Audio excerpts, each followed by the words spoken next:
ഇന്ന് പൊതുവെ കണ്ടുവരുന്ന ഒരു ആരോഗ്യ പ്രശ്നമാണ് വായ്പുണ്ണ് അല്ലെങ്കിൽ മൗത്ത് അൾസർ. ഇതിന് കാരണമാവുന്നത് ഉറക്കമില്ലായ്മ, സ്ട്രെസ്, നമ്മുടെ ആഹാരത്തിലുണ്ടാകുന്ന ചില മാറ്റങ്ങൾ, ഓവറായിട്ട് acidic food, citrus food, spicy food ഇതൊക്കെ എടുക്കുന്നത് കൊണ്ടും, പിന്നെ ഉണ്ടാകുന്ന ചില ബാക്ടീരിയൽ ഇൻഫെക്ഷൻ, ടൂത്ത് ബ്രഷ് കൊണ്ടുള്ള മുറിവുകൾ, കൂടാതെ ഉണ്ടാകുന്ന വിറ്റാമിൻ ഡെഫിഷ്യൻസി, അതായത് സിങ്ക്, അയൺ, ബി കോംപ്ലെക്സ് ഇതിൻ്റെയൊക്കെ കുറവ് കൊണ്ടും നമുക്ക് വായ്പുണ്ണുണ്ടാകാനുള്ള ചാൻസ് കൂടുതലാണ്. സാധാരണ 5 മില്ലിമീറ്ററിന് താഴെയാണ് വായ്പുണ്ണിൻ്റെ സൈസ് ഉണ്ടാവുന്നത്.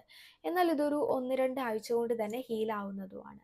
എന്നാൽ 1 സെൻറ്റിമീറ്ററിൻ്റെ മുകളിലും 2 വീക്സ് ആയിട്ടും ഹീലാവുന്നില്ലെങ്കിൽ നമ്മൾ ഉറപ്പായിട്ടും മെഡിക്കേഷനേക്ക് പോകേണ്ടതാണ്. ഈ മൗത്ത് അൾസർ പ്രിവെൻറ്റ് ചെയ്യുന്നതിനായിട്ട് സോഫ്റ്റ് ആയിട്ടുള്ള ടൂത്ത് ബ്രഷ് യൂസ് ചെയ്യുക, ഹെൽത്തി ഡയറ്റ് ഫോളോ ചെയ്യുക, കൂടാതെ അസിഡിക് ഫുഡ്, സിട്രസ് ഫുഡ് ഇതിൻ്റെയൊക്കെ അളവ് കുറയ്ക്കുക, സ്പൈസി ഫുഡിൻ്റെ അളവ് കുറയ്ക്കുക. കൂടാതെ ചൂയിങ്കം യൂസ് ചെയ്യുന്നവർക്കും ഇത് കൂടുതലായിട്ട് കാണപ്പെടുന്നുണ്ട്. നമുക്കിതിന് ചെയ്യാൻ പറ്റുന്ന ഹോം റെമഡീസ് എന്തൊക്കെയാണെന്ന് ചോദിച്ചാൽ, പേരയ്ക്ക ധാരാളമായിട്ട് എടുക്കുന്നത് മൗത്ത് അൾസർ കുറയ്ക്കാനായിട്ട് കാരണമാവുന്നുണ്ട്.